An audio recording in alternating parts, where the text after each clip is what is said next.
ده هو عربي من المجموعة العرقية، غالبية سكان سوريا عرب، فهو يستطيع تقسيم العرب، وهو مسلم، وهو سني، فيستطيع تقسيم المسلمين وتقسيم السنة. لكن اليوم هل اللي عملوا التمرد، اللي هو الجنود العلويين اللي عملوا تمرد في الساحل السوري، يستطيعوا انه يقسموا المسلمين؟ لا. يستطيعوا ان هم يقسموا العرب؟ لا. فلذلك ايران ورموهم، قال لهم روحوا انتوا اللي هنبلع بكم، ايران وروسيا، لحد ما ندفع بالاتجاه الرئيسي. ده الاتجاه الرئيسي للهجوم. وده حصل في احتلال مصر عندنا، لما الانجليز جاوا يحتلوا مصر هاجموا مدينه الاسكندريه، فالجيش المصري كله ذهب للاسكندريه. اتضح ان الانجليز اتوا بجيش هندي من الهند، كله هنود هندوس، دخل من مدينه السويس الى القاهره. ودي نفس الحركه اللي بتحصل الان، فتنبهوا لهذا. نأتي حضراتكم لخطة الانقلاب وماذا حدث. هنا الأستاذ عمار القلعة يقول انقلاب ثلاثي من قسد وفلول الأسد، جنود الأسد يعني، وبعض فصائل الجنوب اللي هم أحمد العودة. تقرر أن يبدأ من الساحل للسيطرة على اللاذقية وطرطوس، والمرحلة الثانية تتجه أرتال ميليشيا قسد اللي هي الأرمينية الكردية للسيطرة على مدينة حلب. يعني أنت القوات بتاعتك تترك حلب وتتجه إلى طرطوس واللاذقية، فهو يعمل إيه؟ يسيطر لك على حلب من الخلف. تمام؟ مع تحرك القوات في أحياء الأشرفية والشيخ مقصود داخل مدينة حلب. المرحلة الثالثة هي التحرك في الجنوب والشرق من الحدود العراقية، يعني الميليشيات الشيعية الإيرانية تدخل من العراق نحو العاصمة دمشق وتحتلها، وفي نفس الوقت تدفق عناصر من حزب الله إلى المنطقة الوسطى لدعم حمص التي تكون الأحياء الموالية فيها قد تحركت من الساحل. يضيف الشعب السوري كان له الفضل الكبير في إفشال هذا المخطط، حيث استنفر ما يقرب من 1.5 مليون مقاتل مدني سوري عبر الجغرافيا الوطنية السورية. وطبعا أنا ثقتي في شجاعة الشعب السوري وثبات هذا الشعب العظيم، هذا الشعب الذي أسس الدولة الأموية، يحق له أن يفخر بهذه الدولة، ويحق له أن يفخر بانتصاراتها، ويحق له أن يفخر بكل إنجازاته في التاريخ الإسلامي ككل. يضيف التدخل التركي أدى إلى إنهاء الدور المتعلق بميليشيا قسد الأرمينية الشيوعية يعني، ونفذت تركيا غارات ضد أرتال ميليشيا قسد نحو منطقة دير الحافر، ودمرت رتلين عسكريين لقسد، ودخلت مئات العربات العسكرية التركية وناقلات الجند، وحماية أجواء حلب وإدلب والجبال اللاذقية الشرقية والغربية بالمسيرات، ساهم بشكل حاسم في إفشال المخطط. هنا حضراتكم هتكتشفوا أنه الجيش السوري والجيش التركي هو قوة واحدة. بما الجيش التركي بقى مسؤول أو كلف من الحكومة التركية أنت تأمن شرق حدود سوريا، وتمنع أي دخول ميليشيات شيعية إيرانية من العراق، وتأمن حلب، والجيش السوري يتفرغ. لو لاحظتم هم جيش واحد، ولذلك بقول يجب الاندماج. وبالأمس رئيس بولندا طلع قال كلام خطير جدا. رئيس بولندا قال إيه؟ قال 500 مليون أوروبي بيطلبوا من 300 مليون أمريكي يحميهم من 150 مليون روسي.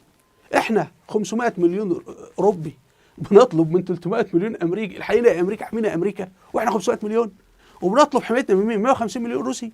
يعني أصلا إحنا لما ندخل في حرب مع روسيا إحنا تقريبا 4 أوروبيين لكل روسي، ولكن هنا الروس أقلية متماسكة متحدة لها قائد واحد في دولة واحدة.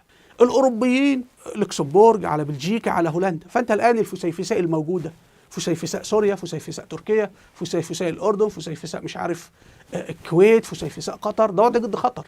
وفي الحرب العالمية الثالثة سوف يتم سحق هذه الدول ومحوها إذ لم تتحد.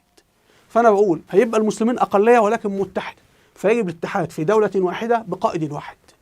لا في حاجة اسمها تركي ولا كردي ولا سوري ولا عربي ولا مصري. وربنا سماك في القرآن إيه؟ هو سماكم المسلمين، ولا سماكم أتراك ولا سماكم عرب ولا سماكم أكراد ولا سوريين ولا مصريين. وأنا بقول الحرب العالمية الثالثة معركة وجود، والرئيس الأمريكي ترامب قال هسحب الجيش الأمريكي وحلف الناتو هينتهي. فالجيش الأمريكي جيد سيء هو زي الشرطة في المدينة، هو الآن سينسحب من المدينة المسمية العالم. إيه اللي هيحصل؟ فورا الصين هتندفع. الشرطة لو طلعت من المدينة حتى لو كانت ظالمة ومجرمة وقاتلة هتحصل سلب ونهب وقتل، وهذا الذي سيحدث في العالم. فنحن داخلين حرب عالمية ثالثة، انتبهوا لهذا. هنا وزير خارجية تركيا طلع من أسبوع وقال إنه إيران أرسلت 2000 مقاتل ميليشيا شيعية من 2000 مقاتل إلى ميليشيا قسد. واضح إنه هذه العناصر بدأت تتسرب. طبعا العلامة الاستفهام الكبيرة، لماذا وزير الخارجية التركي يخرج ويقول هذا في تصريحات علنية؟ ده علامة استفهام كبيرة.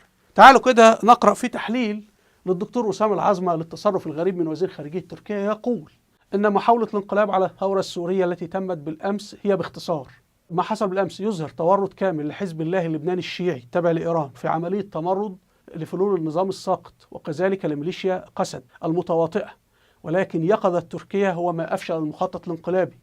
الخطة تضمنت تهريب مقاتلين من الميليشيات الشيعية العراقية ومن بقايا جيش نظام بشار الأسد الموجودين في العراق إلى داخل مناطق قسد، ثم يتسللون إلى أرياف حلب الشرقية للسيطرة على مدينة حلب.